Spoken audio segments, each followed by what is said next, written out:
বিগত ১৬ বছরে মেগা প্রকল্পের নামে মেগা দুর্নীতি হয়েছে ঢাকায় নির্বাচনী সভায় তারেক রহমান। নারীদের ঘরে বাইরেও কর্মস্থলে নিরাপত্তা নিশ্চিত করা হবে জানালেন জামায়াত আমির ডক্টর শফিক। সংসদ নির্বাচন ঘিরে মাঠে নেমেছে আইন শৃঙ্খলা বাহিনী, ভোট কারচুপির কোনো শঙ্কা নেই স্বরাষ্ট্র উপদেষ্টা। ক্ষমতা নিরাপদ করতে সেনাবাহিনীকে দুর্নীতিগ্রস্ত করে শেখ হাসিনা, ট্রাইব্যুনালের সাবেক সেনা প্রধান।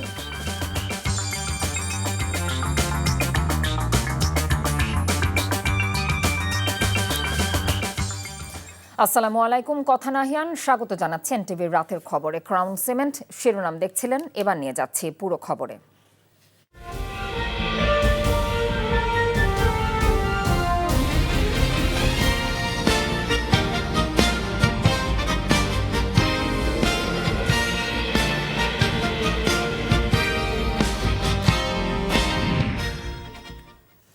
একটি গোষ্ঠী নকল সিল বানাচ্ছে বলে অভিযোগ করেছেন বিএনপি চেয়ারম্যান তারেক রহমান। তাদের বিষয়ে সজাগ থাকার আহ্বান জানিয়েছেন তিনি। ঢাকায় বেশ কয়েকটি আসনে নির্বাচনী জনসভায় তিনি বলেন, ১২ই ফেব্রুয়ারি নির্বাচন দেশ পুনর্গঠনের নির্বাচন, তবে কোনো পরিকল্পনাই বাস্তবায়ন করা যাবে না যদি দুর্নীতির লাগাম টেনে ধরা না যায় আর আইন শৃঙ্খলা পরিস্থিতি নিয়ন্ত্রণ করা না যায়। ইফতেখার রেজাকে সাথে নিয়ে জানাচ্ছেন ইমরুল আহসান। রোববার ঢাকা মহানগর উত্তরে নির্বাচনী প্রচারে নামেন তারেক রহমান। সন্ধ্যার পর ঢাকা ১৪ আসনে জনসভায় বক্তব্য রাখেন তিনি। বিএনপির ইশতেহার তুলে ধরে জনগণের কাছে ধানের শীষে ভোট চান বিএনপির চেয়ারম্যান। বিগত ১৬ বছরে মেগা প্রকল্পের নামে মেগা দুর্নীতি হয়েছে উল্লেখ করে তিনি বলেন, দায়িত্ব পেলে সবার জন্য উন্নয়ন করা হবে, গড়ে তোলা হবে নিরাপদ বাংলাদেশ। একটি গোষ্ঠী জনগণকে বিভ্রান্ত করছে বলে মন্তব্য করেন তারেক রহমান। একটি গোষ্ঠী মানুষকে ধর্মের নামে বিভ্রান্ত করে বিভিন্ন রকম কথা বলে যাচ্ছে এবং শুধু তাই নয়, তারা চেষ্টা করছে যে বিভিন্ন রকম ষড়যন্ত্র করার। এরই মধ্যে আমরা দেখেছি তাদের দলের লোকজন নকল সিল বানাতে গিয়ে ধরা পড়েছে। প্রিয় ভাই বোনেরা, এর মধ্যে আমরা দেখেছি তাদের লোকজনেরা মা বোনদের, সরল বনা মা বোনদের কাছে গিয়ে কিভাবে তাদের এনআইডি নাম্বার নিয়েছে, তাদের বিকাশ নাম্বার নিয়েছে। আন্দোলনের সময় তারা কিভাবে জনগণকে ফেলে রেখে সেই স্বৈরাচারের ৯০ স্বৈরাচারের সাথে নির্বাচনে অংশগ্রহণ করেছিল। প্রিয় ভাই বোনেরা, বিভিন্ন সময় এই মহলের জনগণকে ফেলে রেখে চলে যাওয়ার দৃষ্টান্ত আছে। রাতে দল ও জোটের প্রার্থীর পক্ষে শ্যামলী, তেজগাঁ ও বাড্ডায় পৃথক জনসভা করেন তারেক রহমান।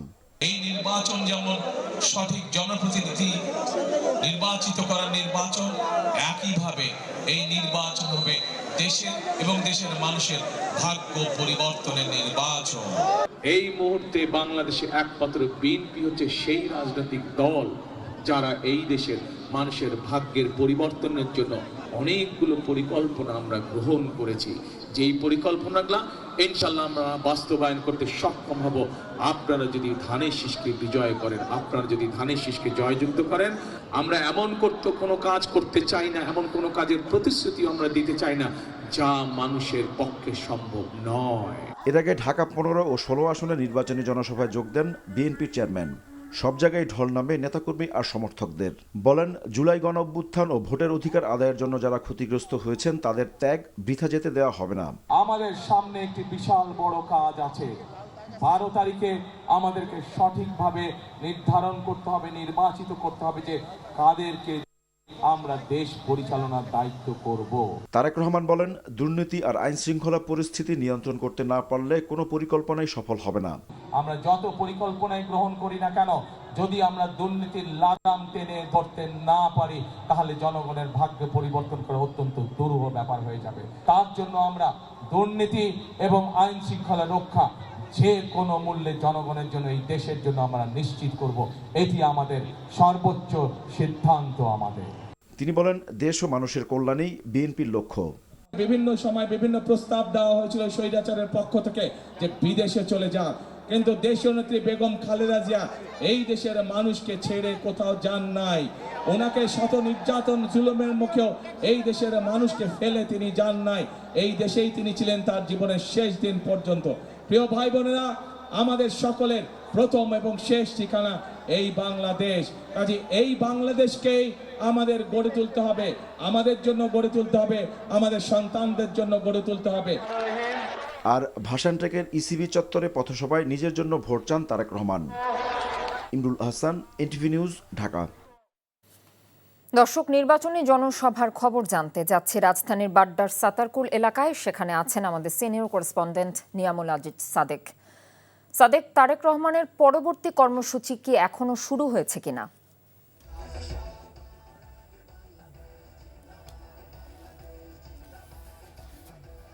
আপনি জানেন যে এখানে সর্বশেষ যে ৬ নম্বর যে পথসভা সেটি অনুষ্ঠিত হবে সাতারকুলে। আজকের দিনের সর্বশেষ এই পথসভাটি এখানে করতে হবে তারেক রহমান। আর কিছুক্ষণের মধ্যে এখানে আসবেন বলে আমি শুনছি। তিনি আফতাবনগর দিয়ে এখানে এই জায়গাতে প্রবেশ করবেন এবং এই জায়গাতে আমরা দেখেছি যে নেতাকর্মীরা ভিড় করে আছে। আপনাকে জানিয়ে রাখি যে এর আগে পথসভা সকাল থেকে পথসভা অংশগ্রহণ করেছেন।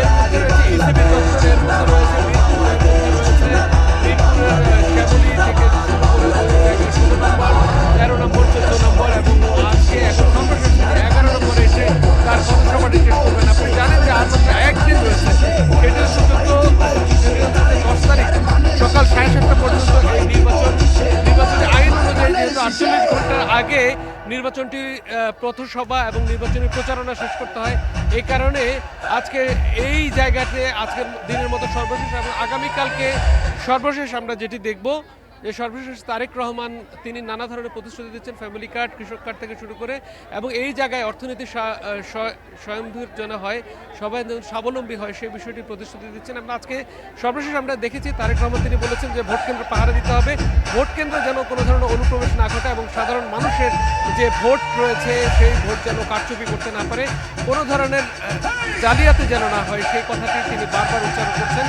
এবং সাথে সাথে নানা ধরনের প্রতিশ্রুতিও তিনি কিন্তু বিভিন্ন জায়গায় দিচ্ছেন। এবং তিনি বলছেন যে সর্বশেষ যেই ভোট হয়েছে সেটি হচ্ছে আরো 16 বছর আগে হয়েছে। এখন সাধারণ মানুষ যে ভোটটি দেবে সেটি যেন ঘরে তোলা যায়, সেই ফলাফল যেন আনা যায় এবং তার পরবর্তীতে সরকার গঠন করলে কি কি প্রতিশ্রুতি দেবে সবকিছু কিন্তু তিনি তার পথসভাগুলোতে বর্ণনা করছেন। এবং সর্বশেষ এখানে কিছুক্ষণের মধ্যে এসে তিনি উপস্থিত হবেন এবং তার সর্বশেষ কথাটি তিনি এই মানুষকে 11 আসনের ভোটারদেরকে তিনি জানাবেন। নাহিয়া, তারেক রহমানের জনসভার খবর জানছিলাম। 5 অগস্টে জাতি আওয়ামী জাহেলিয়াত থেকে মুক্তি পেলেও একটি মজলুম দল নতুন করে জালিমে পরিণত হয়েছে বলে মন্তব্য করেছেন জামায়াত আমির ডাক্তার শফিকুর রহমান। বিএনপি নেতাকর্মীদের প্রতি ইঙ্গিত করে তিনি বলেন, আপনারা মজলুম ছিলেন, জালিম হবেন না। ঢাকা 11 সংসদীয় আসনের বাড্ডা এলাকায় নির্বাচনী জনসভায় তিনি বলেন, 10 টাকার চাল যেমন ভুয়া ছিল, ফ্যামিলি কার্ড, কৃষক কার্ডও ভুয়া। সব ভুয়া কার্ডকে 12 তারিখ জনগণ লাল কার্ড দেখাবে। জুবাইর প্রধানের রিপোর্ট।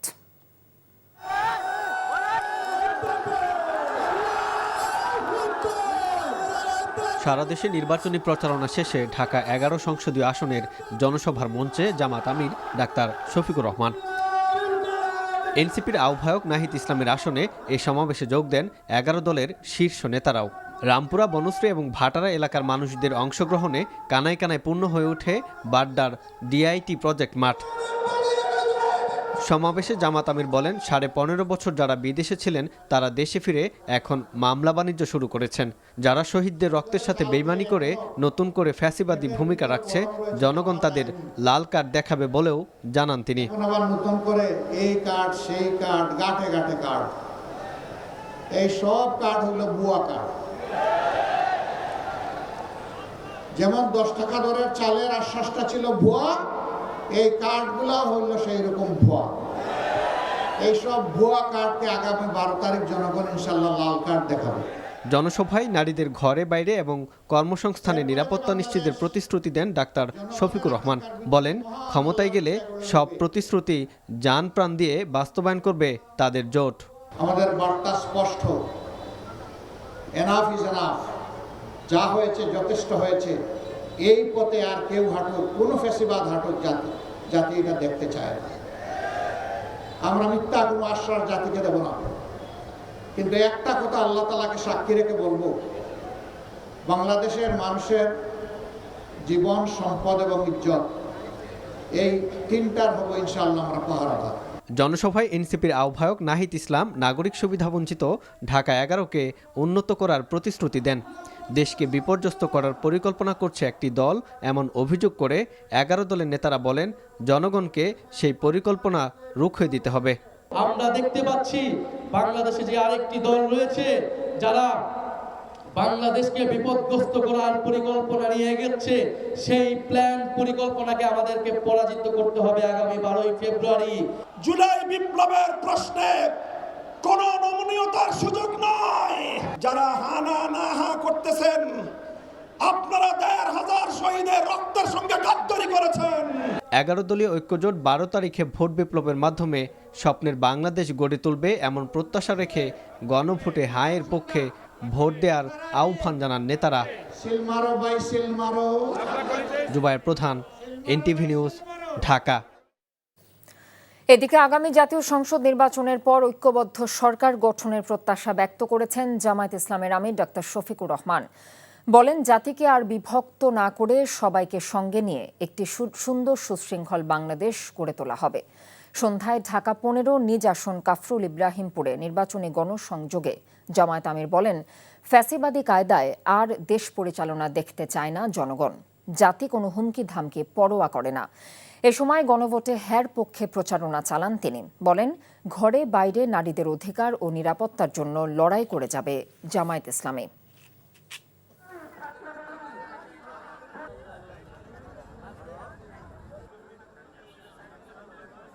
আমাদের অঙ্গীকার একেবারেই স্পষ্ট, জামাত ইসলামী কোনো দলীয় সরকার গঠন করবে না। আল্লাহ যদি আমাদেরকে সুযোগ দেন তাহলে আমরা ইনশাআল্লাহ ঐক্যবদ্ধ সরকার গঠন করব এবং সেই সরকার হবে জনগণের সেবক। এই সরকার জনগণের মালিক হবে না। আমরা সেবা দিতে পারলেই আমাদের রাজনীতি সফল হবে ইনশাআল্লাহ। যে জায়গায় ভোট দিলে এদেশের 18 কোটি মানুষ দুটা জিনিস মিনিমাম পাবে, একটা হচ্ছে শান্তি আর একটা নিরাপত্তা। একটা সমাজের এগিয়ে যাওয়ার জন্য শান্তি এবং নিরাপত্তার কোনো বিকল্প নাই। নির্বাচনে জয়ী হতে পারলে ফ্যাসিস্ট আমলে দেশের লুটপাট করা ও পাচারকৃত অর্থ ফিরিয়ে আনার প্রতিশ্রুতি দিয়েছেন এনসিপির আহ্বায়ক নাহিদ ইসলাম।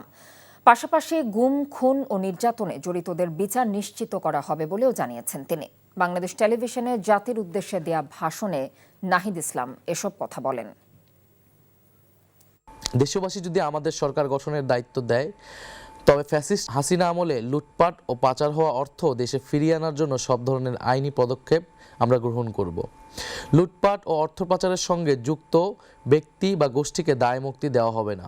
খুনি হাসিনার দোসর ব্যবসায়ী গোষ্ঠী, তাদের সুবিধাভোগী আমলা ও আত্মীয় স্বজনদের আইন ও বিচারের আওতায় আনা হবে। বিদেশে পাচারকৃত এদের যে অর্থ ইতিমধ্যে শনাক্ত হয়েছে তা বাংলাদেশের কর বিভাগের কাছে সংশ্লিষ্ট ব্যক্তিদের দেওয়ার হিসাব অন্তর্ভুক্ত করে জরিমানা সহ ট্যাক্স বসিয়ে দেশে থাকা তাদের সমুদয় সম্পদ বাজেয়াপ্ত করা হবে।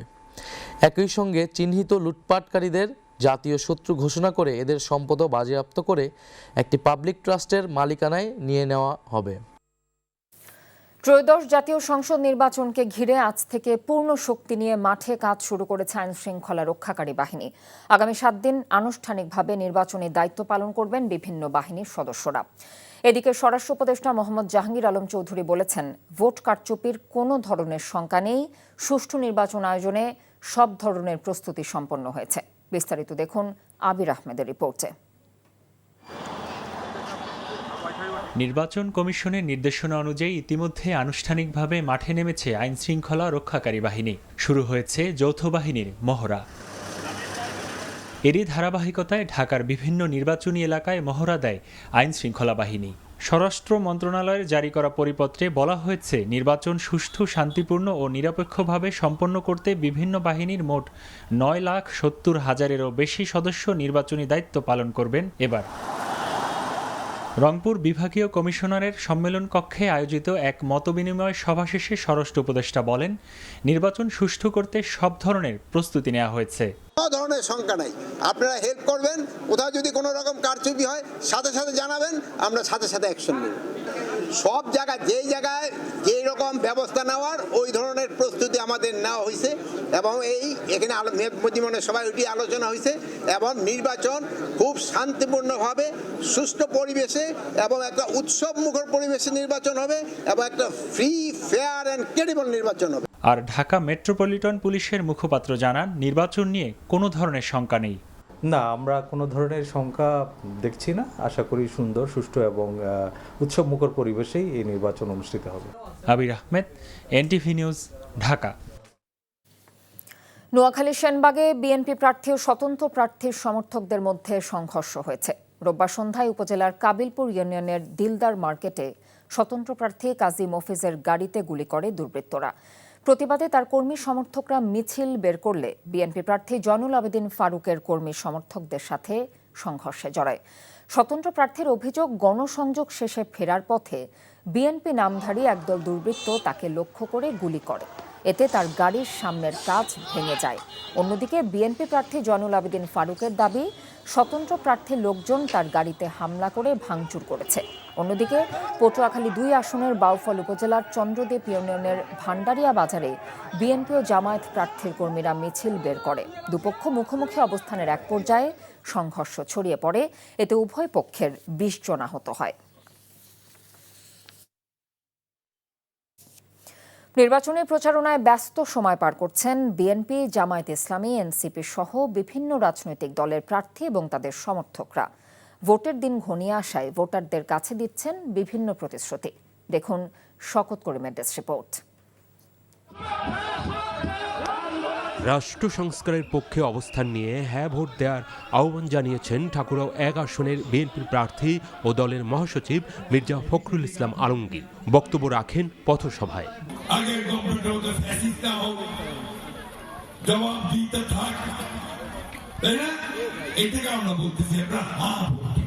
আপনি যদি হ্যাঁ দেন তাহলে সংস্কারটা হবে, আর যদি না দেন তাহলে হবে না।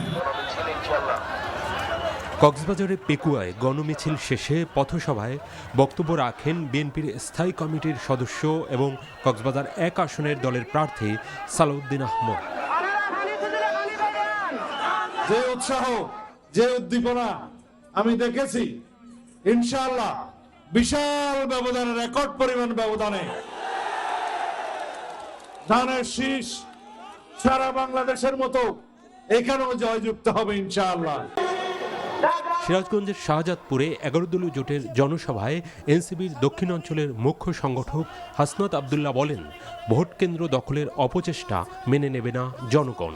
এবারে যদি আপনারা জনগণের ভাগ্যকে নিয়ে খেলেন, ভোট ডাকাতির প্রস্তুতি নেন, আপনারা যদি সেন্টারগুলোকে দখল করেন, বাংলাদেশের জনগণ যদি বিরোধিতা করে, আপনারা পালানোর কোনো রাস্তা পাবেন না।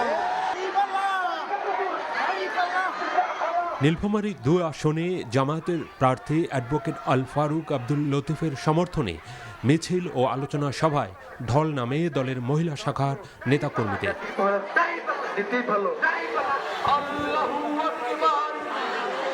এদিকে মহিলাদের গণসংযোগে বাধা, নারী কর্মীদের হেনস্থা সহ বিভিন্ন অভিযোগে নোয়াখালীর মাইজদিতে বিক্ষোভ মিছিল ও সমাবেশ করে জামায়াতের মহিলা শাখার নেতাকর্মীরা। ভোলায় ব্যবসায়ীদের সঙ্গে মত বিনিময় করেন 1 আসনের বিএনপি জোটের প্রার্থী ব্যারিস্টার আন্দালিব রহমান পার্থ। কুষ্টিয়া 3 সদর আসনে জামায়াত প্রার্থী মুফতি আমির হামজার পক্ষে গণমিছিলে অংশ নেন জামায়াতের মহিলা শাখার নেতাকর্মী ও সমর্থকরা। এছাড়া সুনামগঞ্জ, জয়পুরহাট, নোয়াখালী, নরসিংদী, টাঙ্গাইল, ফরিদপুর, চুয়াডাঙ্গা, লালমনিরহাট, খুলনা, সিলেট সহ দেশের বিভিন্ন স্থানে নির্বাচনী প্রচারণায় ব্যস্ত প্রার্থীরা। শওকত করিম, NTV নিউজ ডেস্ক। নিজের ক্ষমতা নিরাপদ করতে সেনাবাহিনীকে দুর্নীতিগ্রস্ত করে দুর্বল করেছে শেখ হাসিনা। আজ আন্তর্জাতিক অপরাধ ট্রাইব্যুনালে সাবেক সেনা কর্মকর্তা জিয়াউল হাসানের বিরুদ্ধে গুম ও খুনের মামলায় দেয়া জবানবন্দিতে সাবেক সেনাপ্রধান ইকবাল করিম ভূঁইয়া এমন তথ্য দেন। বলেন, সেনাবাহিনী থেকে পেশাদার কর্মকর্তারা র্যাবে যেত আর ফিরে আসত পেশাদার খুনি হয়ে। রিপোর্টে আরও জানাচ্ছেন হাসান জাবেদ।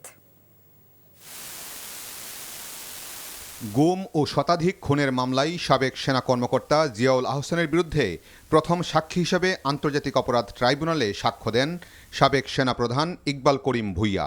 সাক্ষ্যের শুরুতে কিভাবে সেনাবাহিনীতে খুনের সংস্কৃতি চালু হয় তার চিত্র তুলে ধরেন। এমনকি বাহিনীটিতে কিভাবে গুমের সংস্কৃতি শুরু হয় তারও বর্ণনা দেন। বলেন, সাবেক প্রধানমন্ত্রী শেখ হাসিনা তার সামরিক উপদেষ্টা তারিক আহমেদ সিদ্দিকীর মাধ্যমে ডিজিএফআই, এনএসআই, র্যাব ও এনটিএমসিকে পুরো নিয়ন্ত্রণ করে ফেলেন। আর এদের মাধ্যমে রাজনৈতিক ভিন্ন মতাদর্শ দমন সহ নানা অপরাধ সংঘটিত করা হতো। জাতীয় নিরাপত্তা উপদেষ্টা পদ তৈরির মাধ্যমে একটা ডিপ স্টেট তৈরি করা হয় এবং সেনাবাহিনীর কমান্ডের বাইরে আরেকটি কমান্ড স্ট্রাকচার তৈরি করা হয়।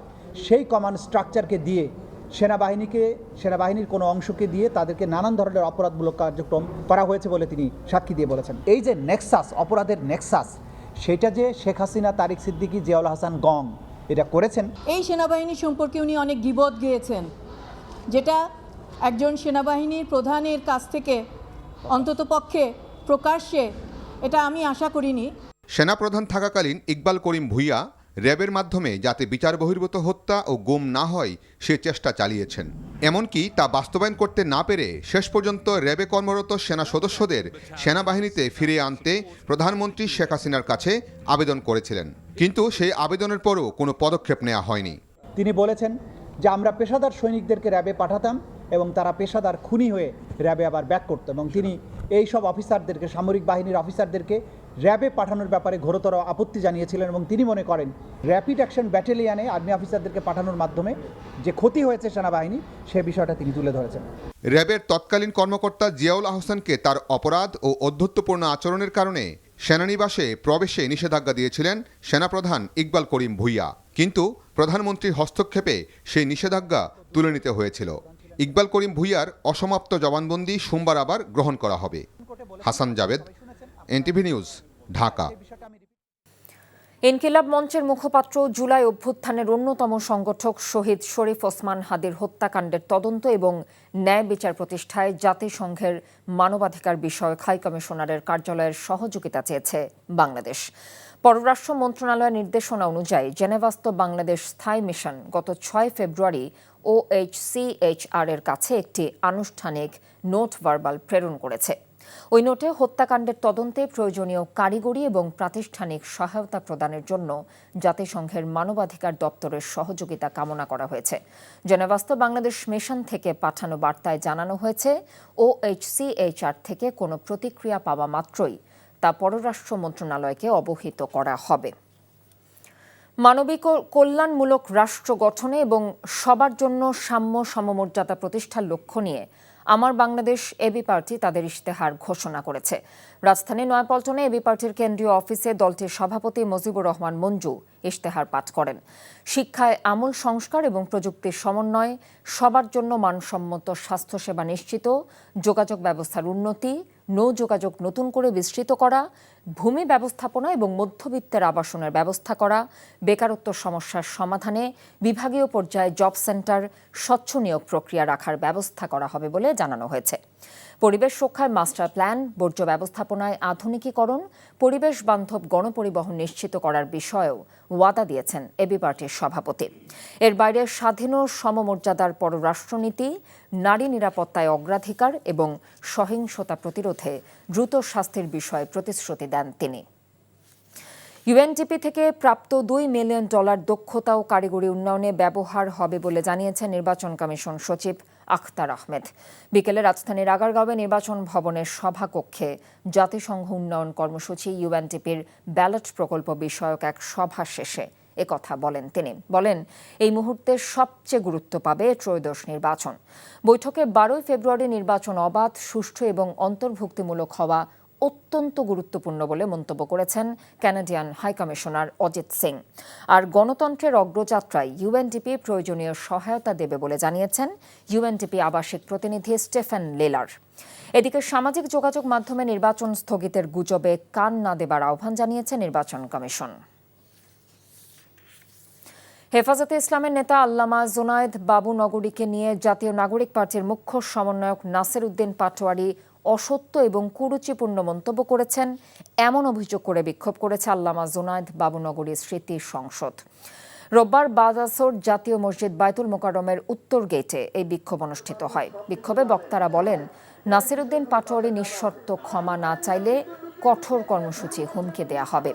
এ সময় হঠাৎ সমাবেশ স্থলে নাসিরউদ্দিন পাটোয়ারি উপস্থিত হলে দুপক্ষের মধ্যে উত্তেজনা সৃষ্টি হয়।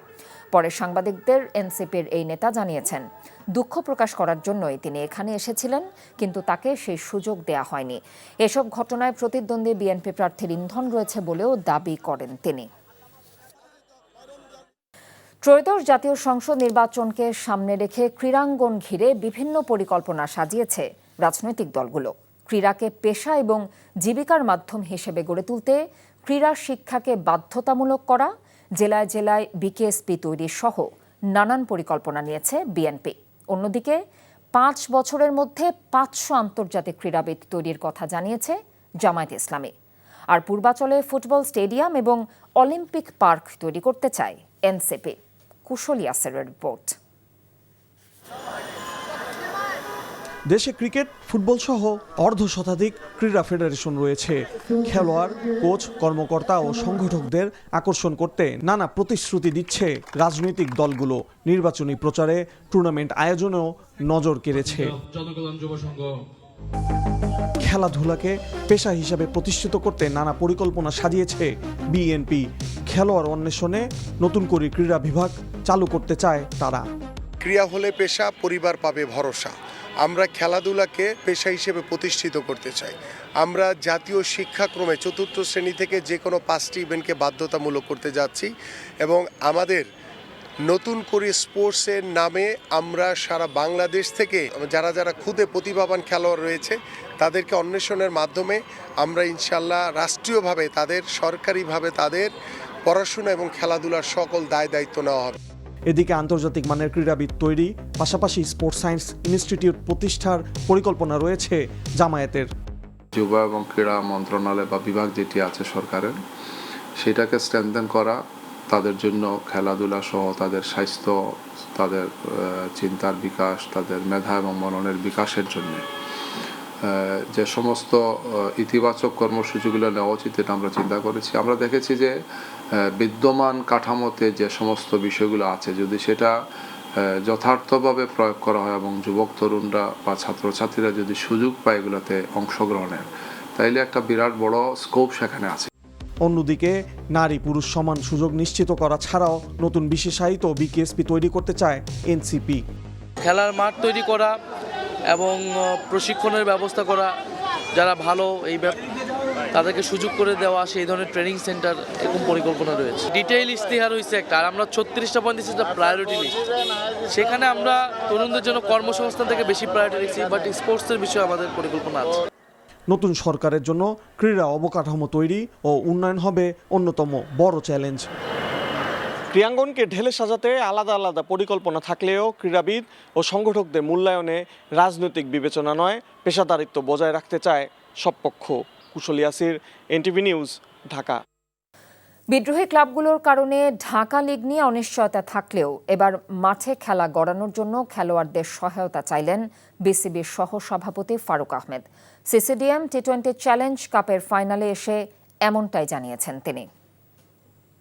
খেলার ক্রিকেটটা খেলার মাঠে থাকাটা খুব জরুরি। আপনি আজকে কে বোর্ডে আছে কে নাই এটা কিন্তু গুরুত্বপূর্ণ। বাংলাদেশ ক্রিকেট যদি এগিয়ে যেতে চায় তাহলে আপনার খেলার মাঠ থেকে খেলা বর্জন করে এটা কোনো পক্ষই কোনো ধরনের লাভ হতে পারে না। এটা শুধুমাত্র ক্রিকেটের ক্ষতি হবে, ক্রিকেটের প্লেয়ারদের ক্ষতি হবে। এটা আমি আশা করব যে প্লেয়াররা যাতে অনুধাবন করে এবং এটা কেন হচ্ছে না, প্লেয়ারদের আগে আমরা অনেকবার অনুরোধ করেছি তারা রেসপেক্টিভ বা যেই ক্লাবে যারা খেলে ওই ক্লাবে গিয়ে ক্লাব অফিসারের সাথে কথা বলে যাতে মাঠে খেলাটা হয়। এ ছিল এনটিভির রাতের খবরে। এই খবরের ভিডিও সহ আপডেট জানতে ভিজিট করুন এনটিভি অনলাইন www.ntvbt.com। এছাড়াও এনটিভির জনপ্রিয় সব অনুষ্ঠান এবং খবরের আপডেট জানতে ভিজিট করুন আমাদের ইউটিউব এবং ভেরিফাইড ফেসবুক পেজ। রাত 1টায় মধ্যরাতের খবর দেখার আমন্ত্রণ রইল। এতক্ষণ সাথে থাকার জন্য ধন্যবাদ সবাইকে।